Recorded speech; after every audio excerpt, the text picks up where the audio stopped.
Merci beaucoup, voilà qui a introduit de façon extraordinaire cette table ronde, avec évidemment la première question qu'on a tous à l'esprit, pourquoi est-ce qu'il n'y avait rien sur la ligne de la Suisse? Est-ce que c'était le cas en 2012 et que maintenant ça a changé? Donc je vais peut-être demander à chaque personne, chacun des financiers du système suisse et puis au régulateur qu'est l'OFSP, peut-être d'amener quelques éléments de réponse à cette question, comme ça lancera le débat, en donnant la parole à madame, honneur aux dames, et voir si du côté des cantons, à la CDS ou même dans le canton de Valais, est-ce qu'il y a des réflexions, il y a des choses qui apparaissent. Donc est-ce que la Suisse va se lancer là-dedans? Est-ce qu'on y est déjà? Qu'est-ce qui se passe? Voilà. Alors c'est vrai que je peux parler de l'expérience du canton du Valais en quelques mots, qui a dû revoir donc sa planification hospitalière pour 2015. Et puis donc suite à la révision de la loi sur l'assurance maladie, justement, il y a ces critères fixés au niveau fédéral en matière de qualité et d'économicité, sur lesquels les cantons se sont réunis et ont travaillé pour établir des recommandations, notamment au suivi et au développement de la qualité des soins. Et puis, en lien plus particulier avec les soins somatiques aigus, ce concept qui a été développé par le canton de Zurich, qui est utilisé par la majorité des cantons, qui a réfléchi justement à avoir par prestation des exigences qualité qui sont requises, que ce soit au niveau des soins intensifs, des services d'urgence, du niveau de formation des spécialistes, de la disponibilité médicale, de masse critique, de nombre minimum de cas. Et puis ensuite, de manière générale, de demander aux hôpitaux de mettre en place des procédures de suivi d'indicateurs, que ce soit les indicateurs nationaux qui ont vu le jour ou cantonaux, ainsi qu'un monitoring, un suivi, une organisation de la qualité. Et aussi, par exemple, le canton du Valais a exigé d'être une certaine transparence, donc de publier ces indicateurs qualité. Donc c'est aussi quand même maintenant les prémices. On est aussi dans le jeune âge du développement de ces mesures et de ces procédures. Nous, ce qu'on constate aussi en lien avec le financement, c'est le souci que ces démarches qualité soient financées de manière adéquate. Et puis, ce qu'on voit maintenant avec la structure DRG, c'est que certains types de prise en charge, les exigences et le requis en matière de qualité n'est pas forcément répercuté dans la structure de financement. Et c'est aussi dans ce sens pour nous qu'il y a des tarifs différenciés maintenant qui sont justifiés entre des hôpitaux universitaires, des hôpitaux qui ont une prise en charge centralisée avec des services d'urgence qui garantissent le backup du système de soins, le 24 heures sur 24, les gardes, qui aident à ce que tout le système de santé fonctionne, et des tarifs différenciés d'une, par exemple, clinique spécialisée qui fait que du programmé.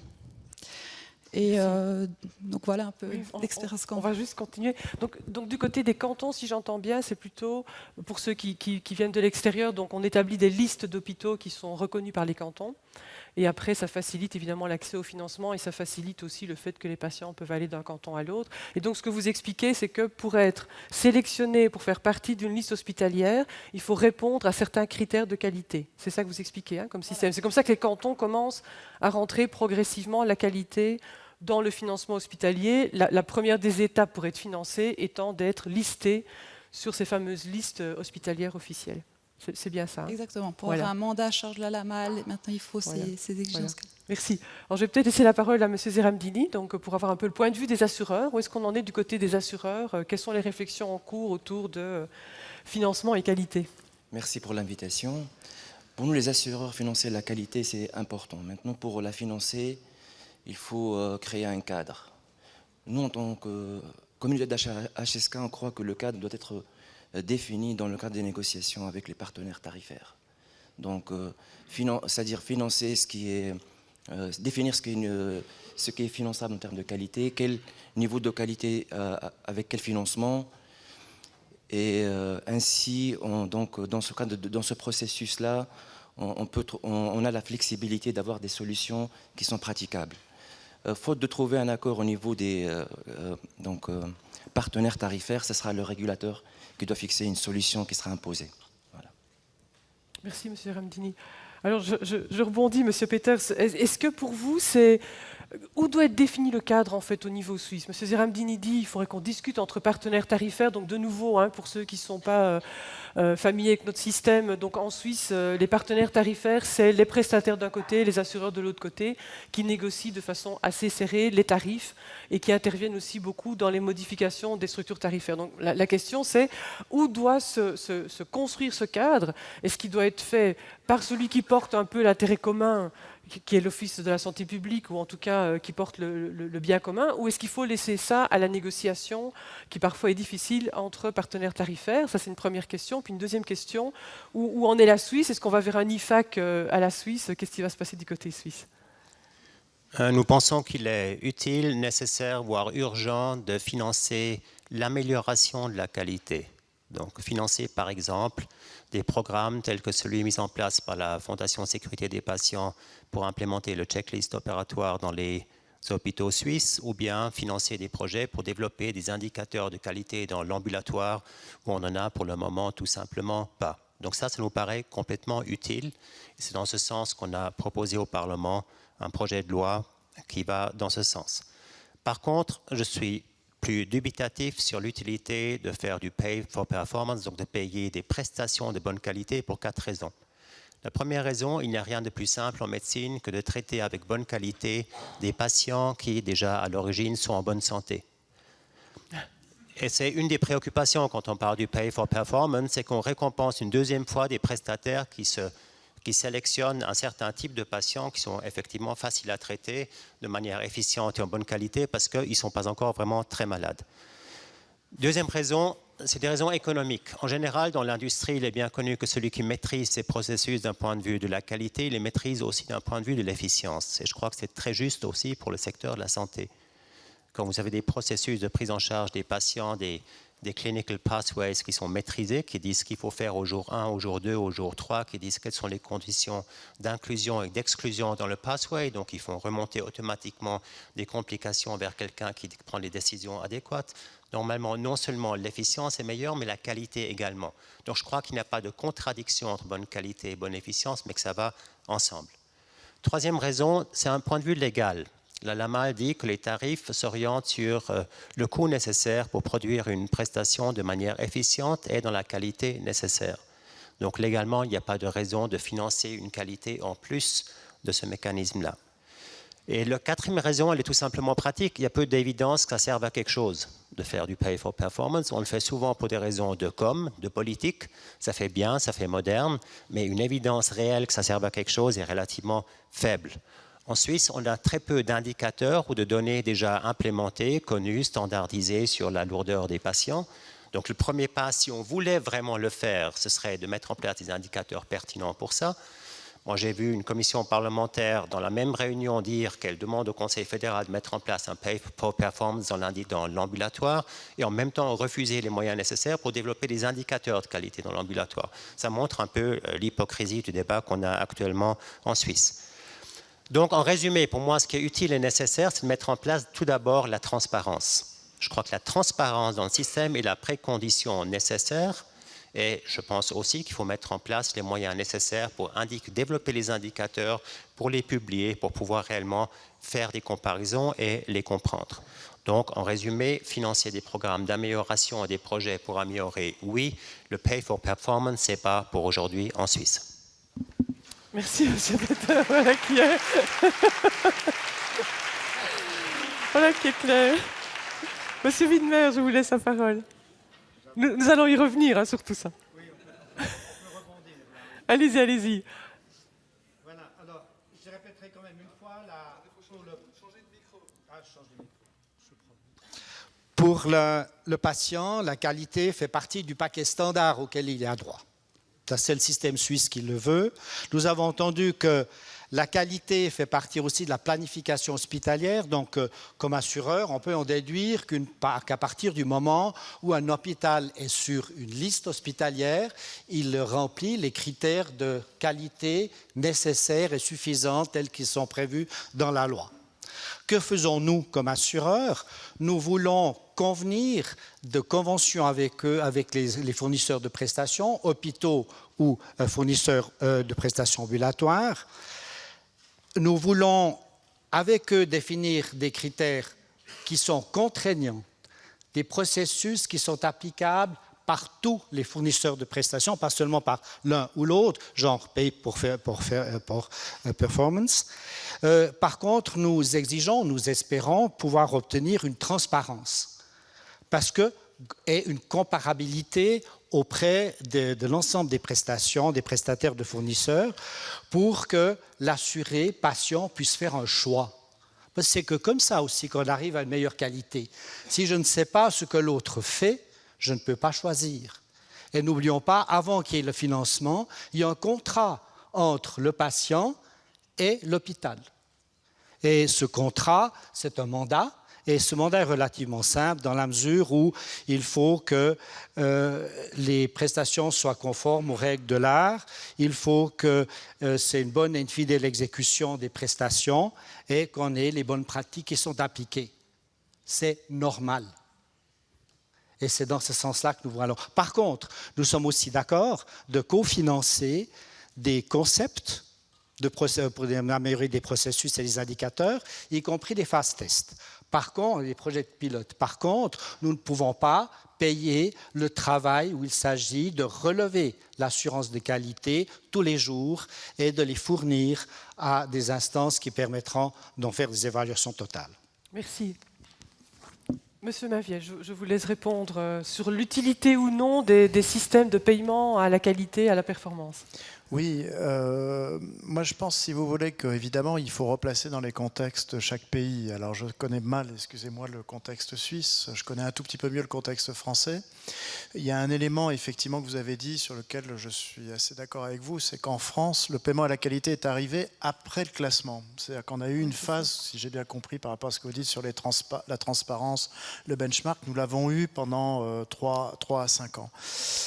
Le deuxième point qui arrive en France, je crois comprendre que c'est 1500 jours de DRG en Suisse. Nous avons un peu plus de 1500 jours en France, puisque c'est une histoire qui a commencé il y a très très longtemps, mais la généralisation s'est intensifiée à partir de 2004. Donc on peut dire qu'on a 10-12 ans en France, si vous voulez, de tarification à l'activité. Et il y a un contexte et un débat qui est le suivant à l'heure actuelle, et qui rejoint d'ailleurs un contexte, qui est un débat que vous connaissez certainement aux États-Unis et dans d'autres pays, qui fait que ce n'est pas seulement un effet de mode. C'est-à-dire que ceux qui ont expérimenté le paiement au DRG pendant pas mal d'années arrivent quand même à un système où évidemment on a intensifié terriblement la productivité.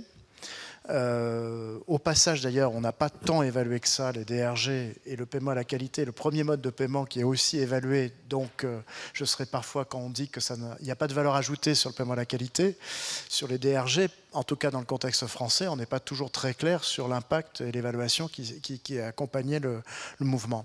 Mais pour revenir à l'essentiel, après 10 ou 12 ans, si vous voulez, il y a un débat qui est de se dire, mais on a vraiment terriblement intensifié la productivité, et est-ce qu'il n'y a pas, d'une certaine façon, toujours sous contrainte budgétaire, à faire une mixité de paiement? C'est-à-dire, c'est pas remettre en cause la tarification à l'activité, mais c'est d'être peut-être un peu plus équilibré dans la vision de la performance, premièrement.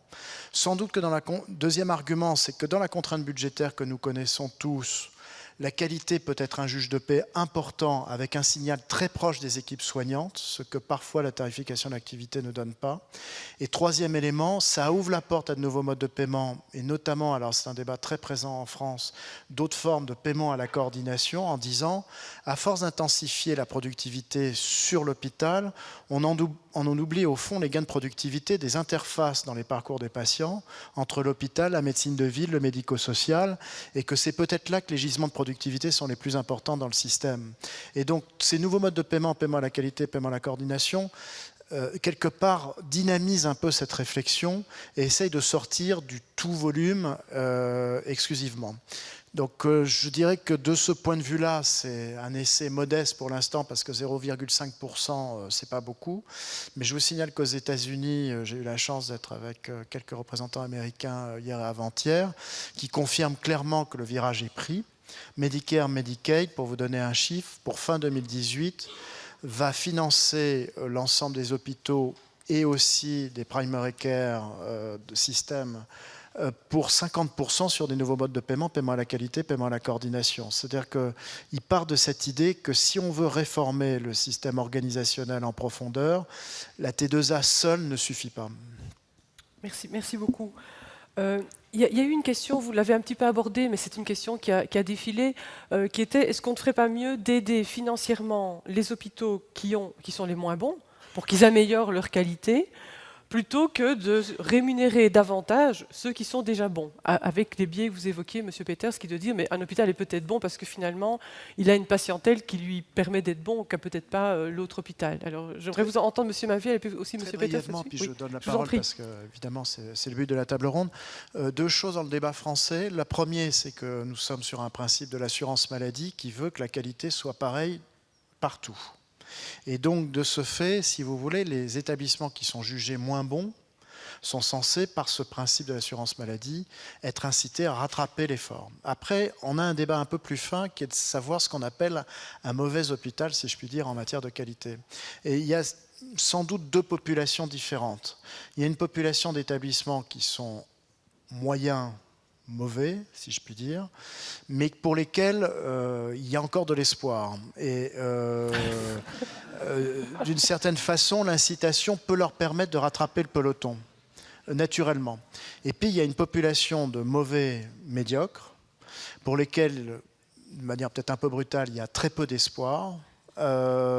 Et là, sans doute qu'il ne faut pas qu'ils rentrent dans ces démarches-là. C'est-à-dire que l'incitation à la qualité pour ce genre d'établissement n'est pas opérante. C'est-à-dire que c'est quelque part une sorte de dépense sans fond et qu'il y a des systèmes autres de suivi très rapprochés pour ces établissements qu'il faut mettre en place. Et dans le paiement IFAC, pour terminer, on a été très attentif sur des critères d'éligibilité. C'est-à-dire que des établissements qui sont par exemple jugés très mauvais sur les résultats de l'accréditation ne peuvent pas prétendre concourir à IFAC. D'accord. Donc l'IFAC est un bonus qui s'ajoute à un financement qui de toute façon ne change pas. Ou bien est-ce qu'il y a un montant qui est enlevé de l'enveloppe globale pour financer l'IFAC? Alors c'est une question très sensible, évidemment. Bon. On ne vous demandera pas de dévoiler tous les secrets? Non, à ce stade, puisque de toute manière on est dans la même enveloppe qui est l'ONDAM, l'Objectif national de dépenses d'assurance maladie. L'enveloppe elle est fermée. Donc à un moment c'est un jeu évidemment de vase communicant. Bon, pour l'instant l'enveloppe, comme c'est un budget qui est 0,5%, c'est une enveloppe qui est de l'ordre de 40-50 millions d'euros annuels, qui n'est pas une enveloppe, si vous voulez, qui impacte très fortement encore évidemment l'enveloppe de la tarification de l'activité, mais à terme ça sera évidemment un effet de vase communicant sur le calcul des tarifs. C'est ça, d'accord. Donc on enlève à l'ensemble pour redistribuer aux très bons. Monsieur Peters, sur ces questions-là. Pour moi, les relations financières, c'est toujours quelque chose qui est intéressant à avoir en tête quand on parle de tel modèle. Le modèle a l'air très beau et très moderne, mais quand vous parlez des montants qui sont touchés par ces modèles, j'entends 50 millions pour le système sanitaire français qui doit avoir dans les 10 millions d'hospitalisations par année. Ça correspond à peu près au montant qu'en Suisse, on aimerait bien investir dans des programmes d'amélioration et dans des projets pour développer des indicateurs. Seulement qu'on ne distribue pas ça à des prestataires sous le titre de qualité, mais on le met plutôt pour financer du overhead. Donc, les montants se rejoignent à peu près. Maintenant, pour moi, il y a une énorme différence entre la situation française ou allemande ou suisse. C'est simplement déjà le niveau de coût des hôpitaux. Je ne sais pas, l'hospitalisation moyenne en France, c'est combien d'euros? C'est très compliqué parce que en moyenne, soyons. Le coût moyen. On ne peut pas donner de chiffre. D'accord. En Allemagne, c'est 3 000 euros. Ouais, en Suisse, c'est environ 9 500 à 10 000 francs suisses. Et en France, on ne doit pas être très loin des 3 000 euros non plus ou des 4 000 euros. Donc, c'est des systèmes qui ont déjà été bien squeezés, où il y a eu des économies massives sur le système. Et là, de rajouter un peu de financement à gauche, à droite pour inciter des programmes d'amélioration de la qualité, etc., c'est évidemment un effet différent dans un système comme le nôtre, qui est encore relativement bien fourni en argent, en ressources, etc., où ce serait une toute autre chose que de dire on a là un hôpital qui est très cher, qui a une mauvaise qualité, puis on va l'aider. Ça va être difficile en Suisse, au niveau où on a.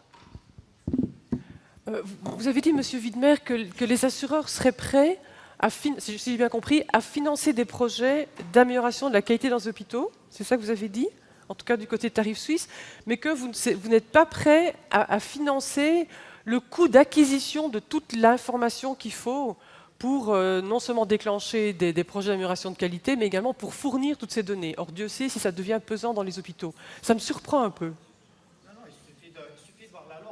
D'accord. C'est relativement simple et de prévoir justement, et alors on ne fait pas d'autre chose que de prévoir ce que prévoit la loi, et on essaie de mettre ça en œuvre.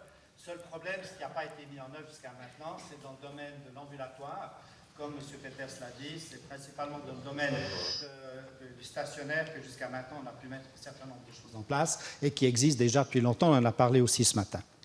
Mais comment est-ce qu'on va garder le bon équilibre entre ce que coûtent ces démarches, puisqu'elles coûtent, hein, elles coûtent en intervention, enfin, on a entendu ce matin toute une série d'exemples très concrets, donc ça coûte dans la mise en œuvre, ça coûte beaucoup dans l'amélioration des systèmes d'information parce que ça demande d'avoir beaucoup de données, ça coûte après parce qu'il faut organiser les données et puis les envoyer pour démontrer ce qu'on a fait. Comment est-ce qu'on garde l'équilibre entre ce que ça coûte et puis ce que ça rapporte? Et comment est-ce qu'on aide aussi là où l'équilibre il est pas très bon et voilà. Donc comment vous résolvez ce problème-là? Après je vous donne. Vous voulez d'abord vous non? Oui, allez-y. Donc Monsieur Maville, comment vous avez résolu l'équation en France? L'avez-vous résolu? Et puis après on donnera la parole à M. C'est une question un peu, si vous voulez, de définition de l'efficience, parce que, excusez-moi, mais vous avez dit efficience et qualité. Le système de valeur, la value-based purchasing à l'américaine, à l'heure actuelle, considère, si vous voulez, qu'on ne parle plus d'efficience et de qualité. C'est-à-dire que la qualité est dans l'efficience. C'est-à-dire que c'est un numérateur et qu'à 1 euro donné, on essaye d'optimiser un maximum la valeur en termes de qualité. Donc on n'est plus sur un débat efficience et qualité, on est dans un débat où la qualité fait partie de l'efficience. Et c'est un peu cette philosophie, si vous voulez, dans le paiement à la qualité qui est aussi en marche. C'est-à-dire c'est d'essayer de ne pas d'introduire, si vous voulez, un raisonnement où quand on a 1 euro qui est mis dans le système, on optimise le maximum de qualité. Merci. Ce que je voulais ajouter justement, le fait qu'un hôpital soit sur la planification hospitalière, l'assureur est obligé de contracter cet hôpital. Donc on est dans une situation, soit c'est de se dire, ok, sachant que cet hôpital-là il a de la mauvaise qualité, donc on va conventionner un hôpital qui est un mauvais élève en termes de qualité, ou bien se dire, on a une situation actuelle et puis on veut collaborer avec cet hôpital-là pour améliorer la situation. Et puis à partir de là, un processus qui peut être enclenché, à savoir de travailler avec cet hôpital-là pour l'engager dans la convention justement de fournir des données, et puis être donc transparent, et puis donc définir justement, une fois on a les données, on peut définir des référentiels, c'est-à-dire la qualité attendue. À partir de là, on peut travailler sur des objectifs avec cet hôpital-là, et puis une fois ces objectifs-là sont réalisés, donc il aura un prix qui correspond à cette qualité-là. Si ces résultats-là n'ont pas été réalisés, il va falloir analyser le pourquoi du comment. Et si les résultats restent toujours médiocres, à partir de là, il faut donc agir sur le tarif pour que le prix de cet hôpital-là soit baissé, ou bien que le canton prend ses responsabilités et puis sort cet hôpital-là de la planification hospitalière. Donc si je vous entends bien, ce que vous dites, c'est que à partir du moment où les deux partenaires tarifaires se mettent d'accord sur un set d'indicateurs, pour autant qu'ils existent, hein, qu'on les a, vous dites, moi je suis prêt à monter les tarifs pour celui qui a des bons résultats et à baisser les tarifs pour celui qui a des mauvais résultats. Ce sera une démarche par étapes, c'est-à-dire il faut aller, c'est pas quelque chose qui peut se faire d'une manière à court terme, il faut vraiment travailler sur le moyen terme. Il faut déjà établir un climat de confiance pour que déjà l'hôpital puisse fournir ses chiffres, mais ces indicateurs de qualité. Il faut déjà les définir, ces mesures de qualité. Il faut après justement travailler d'une manière partenariale pour que cet hôpital-là puisse améliorer cette qualité-là. Si, à partir du moment où on lui dit non, votre qualité elle est mauvaise, bon c'est vrai, il a la base légale, et puis le TAF, il a décidé que, c'est-à-dire un hôpital est sur la planification parce qu'il a de la bonne qualité. Ça c'est, à mon avis, la théorie. Maintenant, pour voir est-ce que c'est vrai ou pas, il faut avoir des données. Mais nous, on pense en tant qu'HSK, il va falloir avoir une approche partenariale, définir des objectifs, et puis à partir et faire du monitoring. Ainsi, on va dans la direction de rembourser plus de la qualité que le volume. Parce que pour finir, si on ne fait rien avec cet hôpital-là, on va continuer à le financer, alors qu'on sait qu'en termes de qualité, voilà. Je vous passe la parole, M. Peters, avec une question qui est sous-jacente à ce que vient de dire M. Zeramdini. La première, sur la dernière intervention de mon... Allez-y. Non, non, c'est bon, il allait votre micro. Oui, oui. Sur la remarque de mon voisin de droite, il n'y a aucune contradiction pour moi entre efficience et qualité. Ce que j'essayais de dire, c'est qu'une bonne maîtrise des processus, et j'ai trouvé par exemple la présentation du docteur Mera sur les transfusions à l'hôpital universitaire de Zurich exemplaire à ce niveau-là, une bonne maîtrise de processus amène les deux, une meilleure qualité de prise en charge et des économies substantielles. Et je pense que nous avons encore beaucoup de secteurs de notre système de santé où, par manque de transparence, on a des problèmes tant de qualité que des problèmes d'efficience. Donc, ce que je disais, c'est que l'hôpital qui gère bien ces processus, normalement, a une qualité qui est bonne parce qu'il mesure ce qu'il fait et une efficience qui est bonne parce qu'il mesure ce qu'il fait aussi. Donc, ça va exactement dans la même direction. Deuxième remarque sur mon voisin de gauche, les partis tarifaires sont responsables depuis 20 ans d'une bonne qualité dans le système. Malheureusement, il y a très peu de choses qui ont bougé. Raison pour laquelle le Parlement, à maintes reprises, demandait que ça avance et que la Confédération fasse quelque chose, etc. Ce qu'on a fait maintenant avec une proposition de loi, maintenant ces mêmes partis tarifaires au Parlement sont plutôt réticentes à accepter que la Confédération fasse quelque chose. Donc là aussi, on est dans une problématique typiquement suisse. Tout le monde est pour la qualité en principe, mais dès que ça devient concret, on n'en veut pas. J'ai une question, monsieur Peters. J'ai une question. Oui, mais attendez. J'ai quand même une question pour vous, monsieur Peters. Les systèmes actuels de financement, notamment sur l'ambulatoire encore plus que sur le DRG, favorisent la prestation. Or, on sait que tous les systèmes de financement à l'acte ont un effet inflationniste. Monsieur Mainviel l'a rappelé en disant, c'est d'ailleurs ce qui a poussé les Français à commencer à s'intéresser à éventuellement rémunérer la qualité. Parce que sinon, on rémunère des actes dont on ne sait pas s'ils sont justes ou pas. C'est ce que nous ont montré ce matin, notamment nos collègues belges. Donc, quand vous dites non pour un système de paie à la performance, comment est-ce que vous allez contrer ou comment est-ce que vous allez impulser des modifications dans nos structures tarifaires pour éviter l'effet inflationniste de structures qui tarifient à l'acte et pour éviter l'effet, alors peut-être un peu inverse, de structures forfaitaires où finalement on va faire ce qu'il faut faire pour être financé de la façon la plus optimale possible, mais sans nécessairement de garantie que c'est ce qu'il faut vraiment pour le patient. Alors, avez-vous une autre solution? Malheureusement, il y a très peu de réponses à ce problème au niveau de la qualité, parce que la qualité de l'indication qui détermine si vous faites des prestations inutiles ou pas est quelque chose qui est extrêmement difficile à mesurer. Et je connais personnellement très peu d'indicateurs fiables au niveau international qui permettent, encore moins sur la base de routine, de bien vérifier ça. Moi, ce qui me fait peur, c'est que dans le système DRG, par exemple, les cas simples, les cas légers, les cas sans complications sont tendanciellement surfinancés. Donc, on encourage financièrement de prendre en charge des patients qui n'en ont pas vraiment besoin. Et ce sont les patients qui sont aussi les plus faciles à traiter avec bonne qualité, avec le moins de complications, avec le moins de réhospitalisation, etc. Et ce que j'ai très peur, c'est qu'on introduise des systèmes de pay for performance qui augmentent encore les incitatifs financiers à s'occuper de patients qui n'en ont pas besoin, et donc d'augmenter les coûts et d'augmenter et de détériorer la qualité. Parce que ces patients, si on les opère trop tôt d'une prothèse de hanche maintenant, on les aura dans le système dans 20 ou 30 ans avec la deuxième et troisième prothèse de hanche, et ça, elle ne sera plus opérée par la même clinique. D'accord. Donc en fait, votre message, c'est de dire... Oui. Merci. Donc, mais si j'entends bien votre message, c'est de dire finalement le système suisse de monitoring et de suivi de la qualité n'est pas du tout mature pour commencer à y lier des financements. C'est un peu ça que vous dites finalement. Ok. Monsieur Widmer, vous voulez encore intervenir? Quand même juste une remarque par rapport à la proposition qui est actuellement en discussion aux chambres.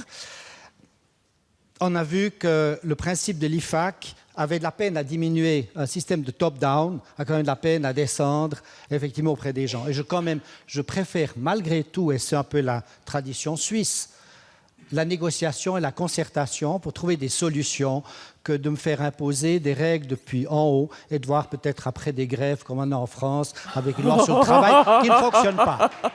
Voilà, alors désolé, on a commencé avec les grèves en France, monsieur Mainviel, on termine la table ronde avec les grèves en France parce que monsieur Podja est arrivé et il va nous adresser quelques mots pour clôturer cette matinée. Je remercie les participants à la table ronde pour ces débats extrêmement intéressants que nous poursuivrons cet après-midi. Et monsieur Podja, je vous invite à prendre la parole.